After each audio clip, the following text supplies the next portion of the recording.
the capture of Jerusalem. If the Babylonians thought that the conquest of Jerusalem was going to be easy, they were greatly mistaken. For 3 years, God gave the inhabitants strength to withstand the onslaughts, in hopes the Jews would amend their evil ways and abandon their godless conduct, so that the threatened punishment might be annulled. Among the many heroes in the beleaguered city, one by the name of Akiba was distinguished. Stones were hurled at the wall of the city from catapults, and he would catch them and throw them back on the besiegers. Once it happened that a stone dropped not on the wall, but in front of it. In his race toward it, Akiba fell into the space between the inner and outer wall. He quickly reassured his friends that the fall had in no way harmed him. He was just shaken up and weak. As soon as he had his daily meal, a roasted ox, he would scale the wall and resume the struggle. But human strength and artifice avail nothing against God. After climbing back up, a gust of wind blew Akiba from the wall, and he died. Then the Chaldeans made a breach in the wall and penetrated the city. Equally fruitless were the endeavors of Hanamel, the uncle of Jeremiah. He conjured up angels, armed them, and had them occupy the walls. The Chaldeans retreated in terror at the sight of the heavenly host, but God changed the names of the angels and brought them back to heaven. Then Hanamel's exorcisms availed nothing.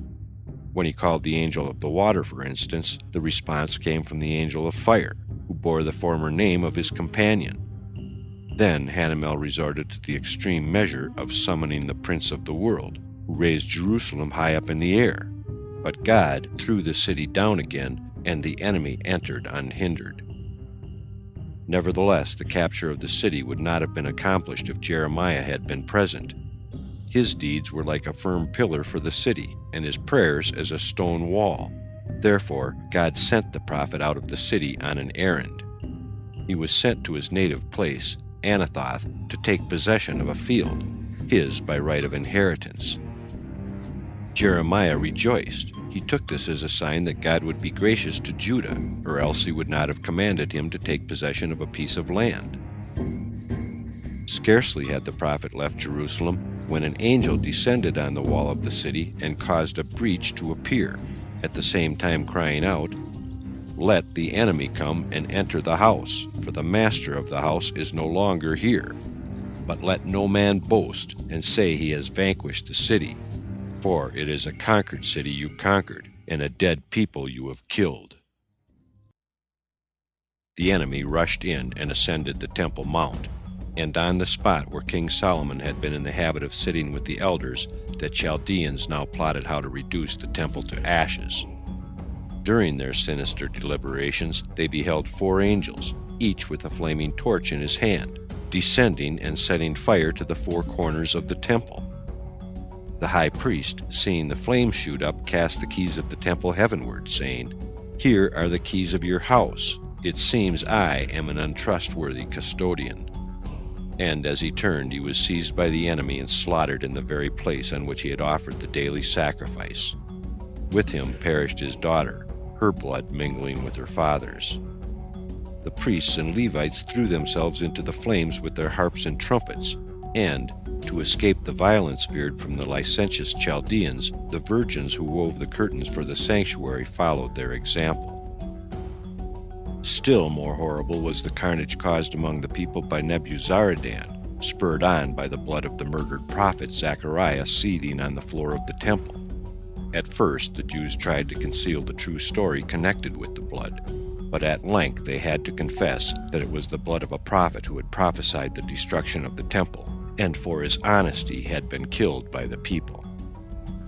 Nebuzaradan, to appease the prophet, ordered the scholars of the kingdom to be executed on the bloody spot. Then the schoolchildren, and at last the young priests, more than 1,000,000 souls in all.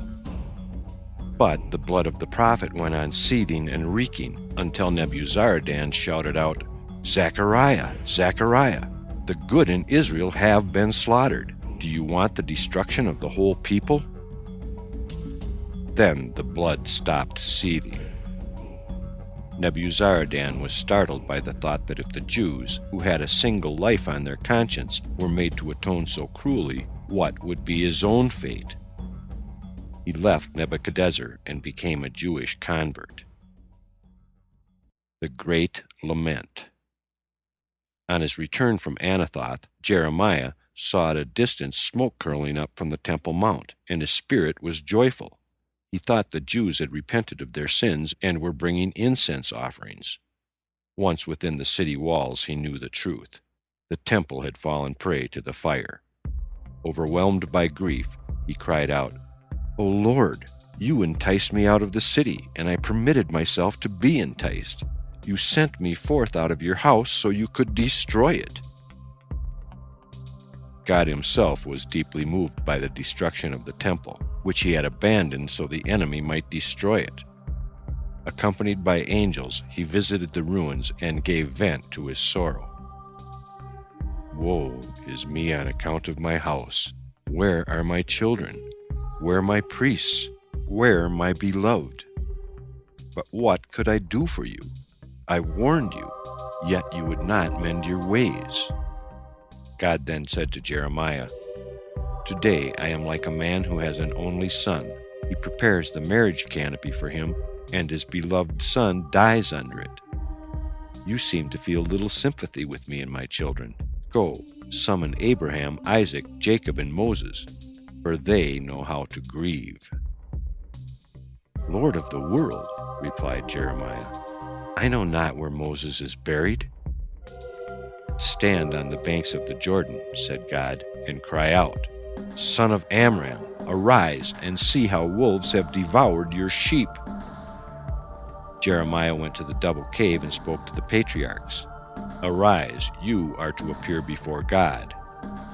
When they asked him the reason, he feigned ignorance, fearing to tell them the true reason, for they might cast reproaches on him that so great a disaster had overtaken Israel in his time. Then Jeremiah went to the banks of the Jordan, and there he called as he had been bidden, "Son of Amram, arise and appear before God." "What has happened that God calls me to him?" asked Moses. "I know not," replied Jeremiah again in his anguish. Moses then went to the angels and learned the temple had been destroyed. Weeping and mourning, Moses joined the patriarchs, and they went to the ruins of the temple. Here, their wailings and the loud lamentations of the angels were joined. "The highways to Jerusalem are desolate, the streets that once throbbed with pilgrims deserted. O Lord of the world, you made a covenant with Abraham that through him and his descendants the earth should be filled with people. Now you have dissolved your covenant. You deal more harshly with Israel than the generation of Enosh, the first idolaters." God then said to the angels, "Why do you come to me with your complaints?" They replied, "On account of Abraham, your beloved, who has come into your house wailing and weeping, yet you pay him no attention." Then God, "My beloved has ended his earthly career. What can he do in my house?" Then Abraham entered the conversation. "Why, O Lord of the world, have you killed my children and delivered them into the hands of the nations, who torture them with all tortures and desolate the sanctuary, where I brought you my son Isaac as a sacrifice?" "Your children have sinned," said God. "They transgress the whole Torah." Abraham, "Who is there that will testify that Israel transgressed the Torah?" God, "Let the Torah herself appear and testify." The Torah came, and Abraham addressed her, "My daughter, do you testify against Israel? Remember the day God offered you to all peoples, all nations of the earth, and they all rejected you with disdain. Then my children came to Sinai, and they accepted you, and they honored you. And now, on the day of their distress, you stand against them?" Hearing this, the Torah stepped aside and did not testify. Abraham again turned to God and said, "O Lord of the world, when I was 100 years old, you gave me a son, and when he was in his prime, 37 years old, you commanded me to sacrifice him to you, and I, like a monster without compassion, bound him on the altar with my own hands. Have pity on my children." Then Isaac raised his voice, O Lord of the world. When my father brought me as a sacrifice, I did not resist. I let myself be tied to the altar. My throat was raised to meet the knife. Let that plead with you. Have pity on my children." Then Jacob raised his voice. "O Lord of the world, for 20 years I lived in the house of Laban, and when I left it I met with Esau, who tried to murder my children, and I risked my life for theirs. Now they are delivered to the enemy, like sheep to the slaughter. This after I suffered anguish for their sake all my life. Let that plead with you. Take pity on my children." At last Moses raised his voice and spoke. "Was I not a faithful shepherd to Israel for 40 years? Like a horse I ran ahead of him in the desert. And when the time came for him to enter the promised land, you said, 'Here in the desert your bones will drop.' And now that the children of Israel are exiled, you have sent for me to mourn and lament over them." And turning to Jeremiah, he continued, "Come with me, we will lead them back." Jeremiah replied, "The roads cannot even be passed. They are blocked with corpses." But Moses was not to be deterred, and the two, Moses and Jeremiah, went to Israel. When the Jews saw Moses, they said, "The son of Amram has come from the grave to save us." At that moment a heavenly voice was heard to cry out, "That will not be." And Moses said, "My children, I cannot save you. The decree is unalterable.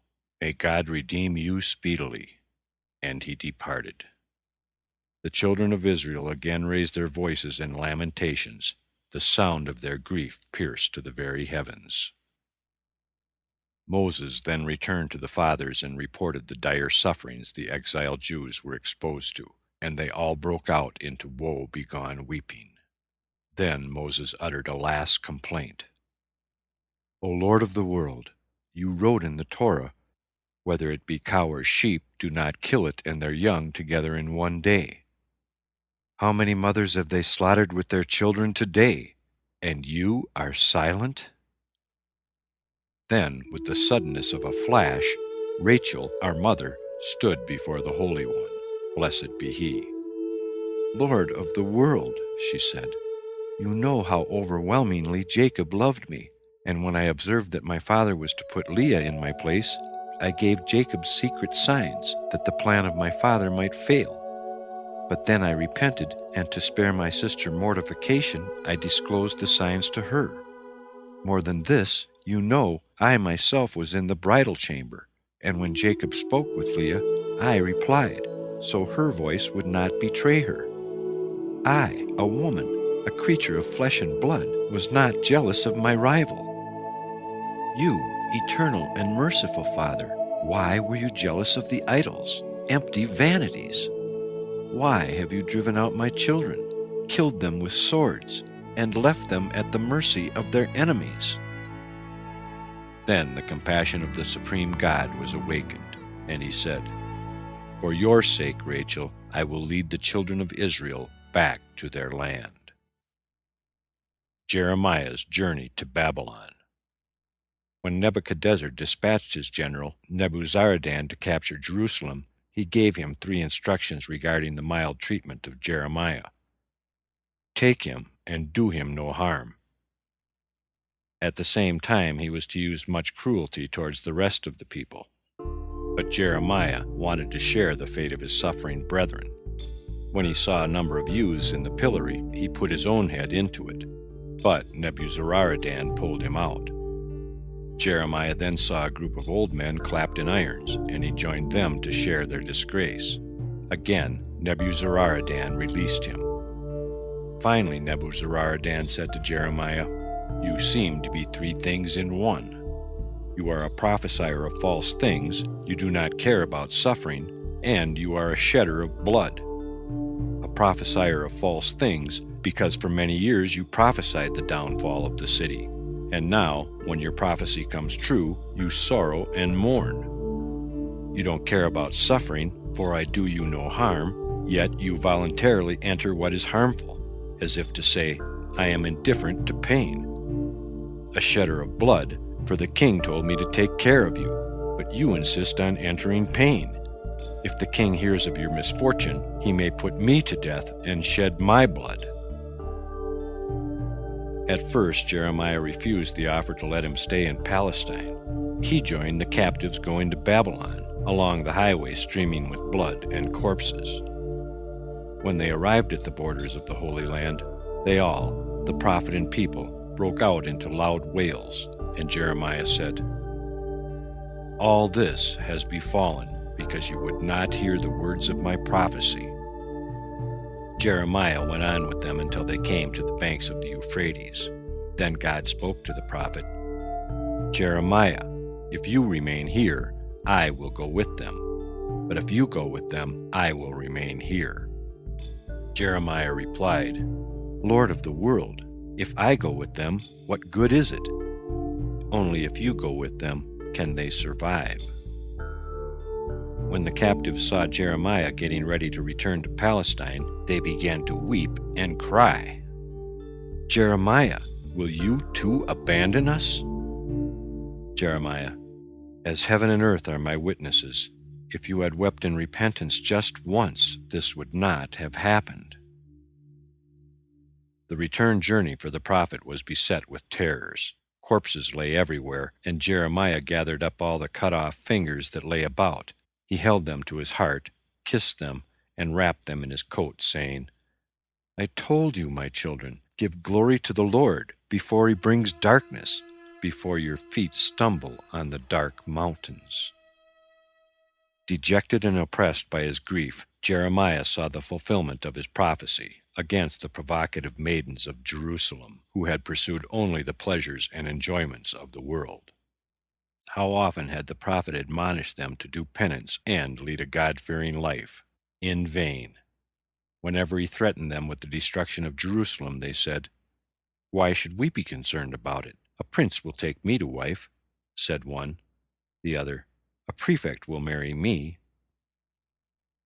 And at first it seemed the expectations of Jerusalem's fair daughters would be realized, for the victorious were charmed by their beauty and offered them their hand and rank.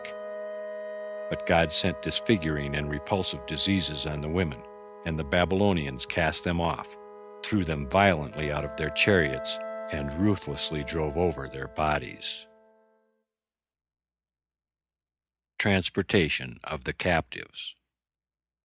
Nebuchadnezzar ordered them to hurry the captives to Babylon without rest, because he feared the Jews might find the opportunity to supplicate the mercy of God, and he, compassionate as he is, would release them instantly if they did penance. So there was no pause in the march until the Euphrates was reached. There they were within the borders of his empire, and he thought he had nothing more to fear. Many of the Jews died as soon as they drank of the Euphrates.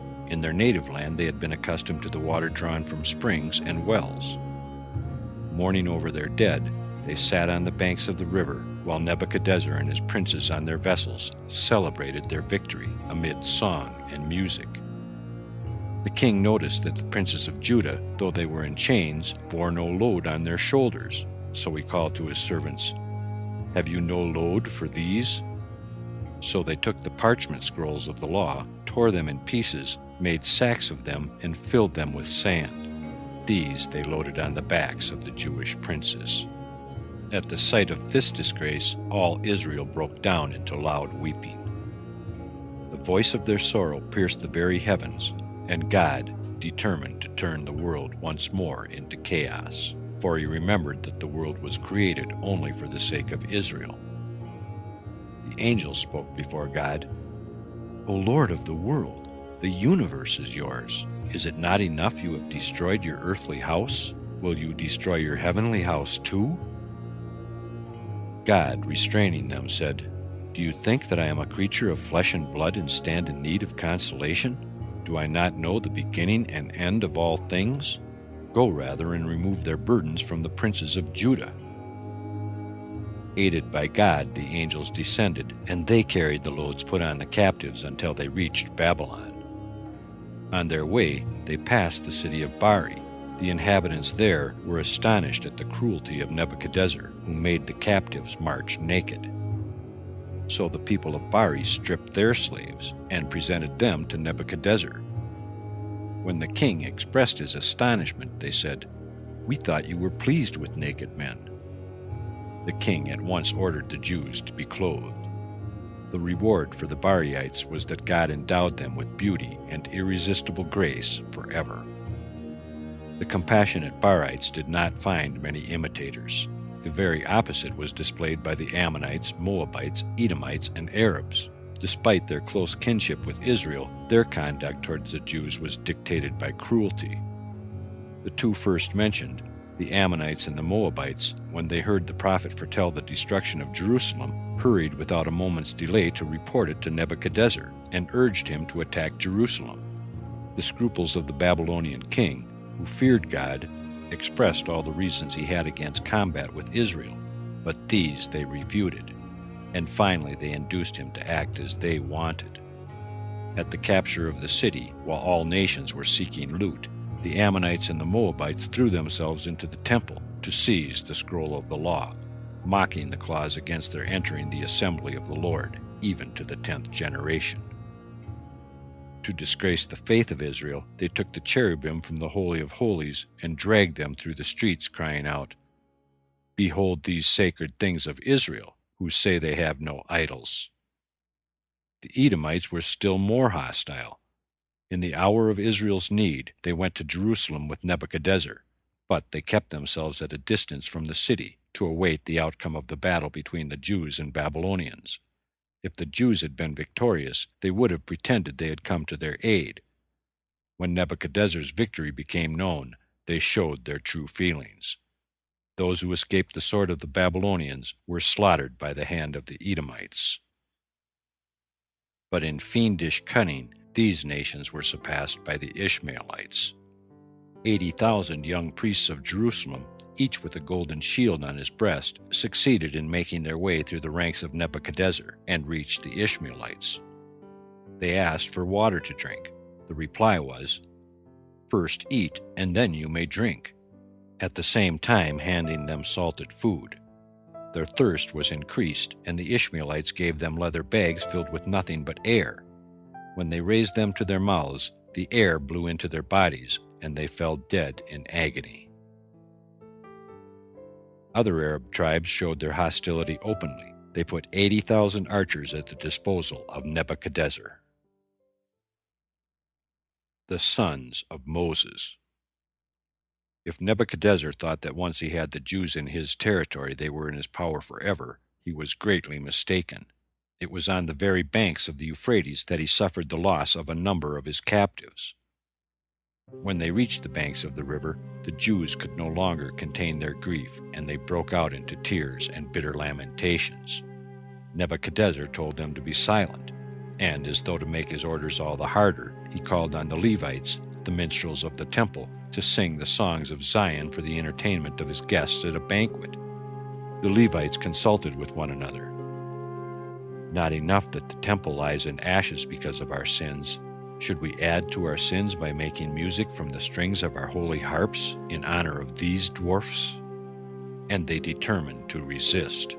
The murderous Babylonians mowed them down in heaps, yet they met death with high courage, for it saved their sacred instruments from the desecration of being used before idols and for the sake of idolaters. The Levites who survived the carnage, they happened to be the sons of Moses, bit off their own fingers, and when asked to play, they showed their mutilated hands.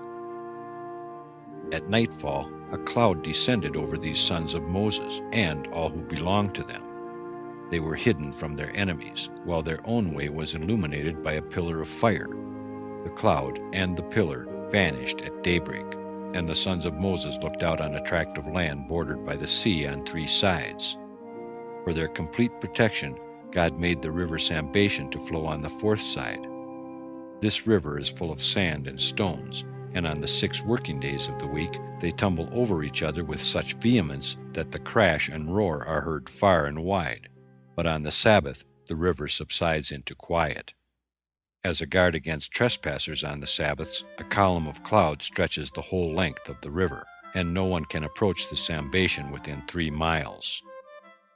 hedged in as they are, the sons of Moses still communicate with their brethren of the tribes of Naphtali, Gad, and Asher, who dwell near the river's banks. Carrier pigeons bear letters back and forth.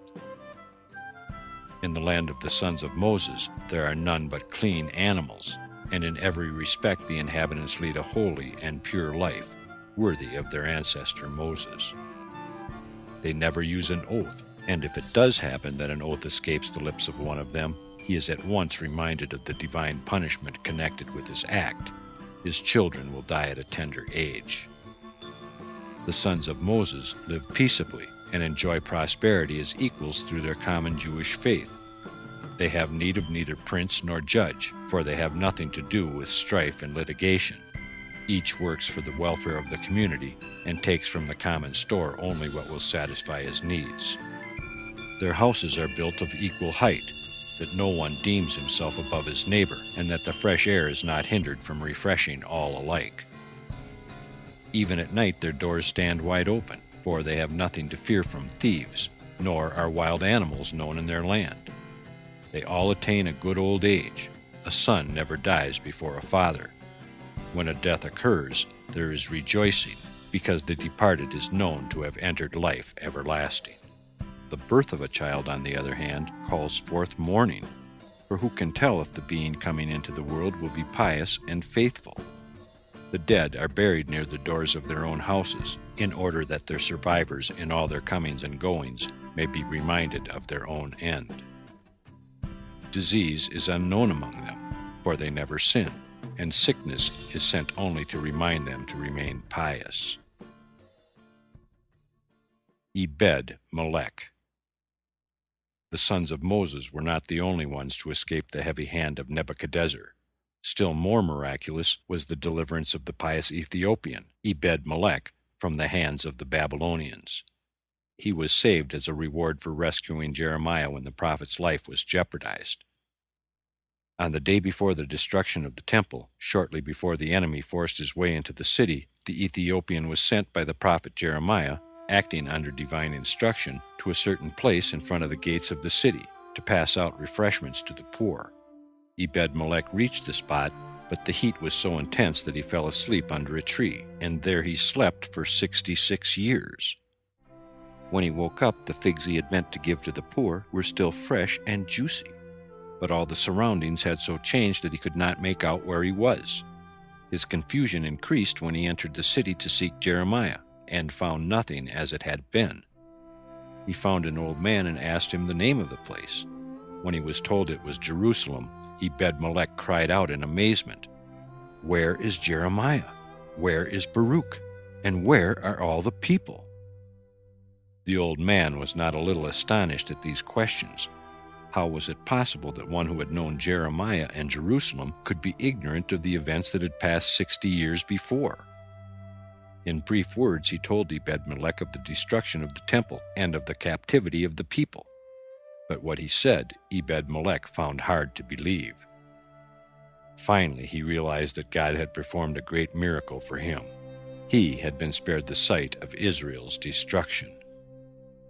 While he was pouring out his heart in gratitude to God, an eagle descended and led him to Baruch, who lived not far from the city.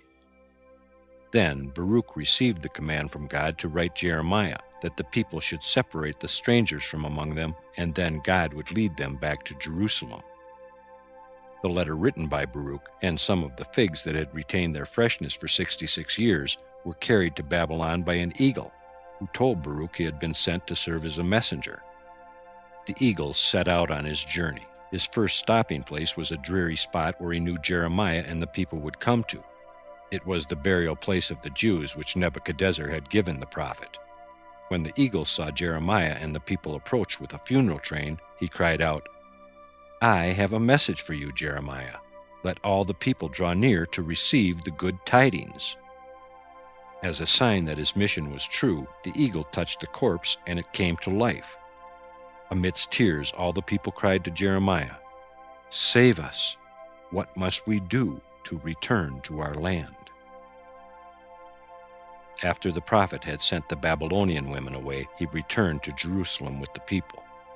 Those who would not submit to the orders regarding the heathen women were not permitted to enter the holy city. And, as they likewise could not go back to Babylon, they founded the city of Samaria, near Jerusalem. Next, the temple vessels. End part 89 of 95, TheLegendsOfTheJews.com.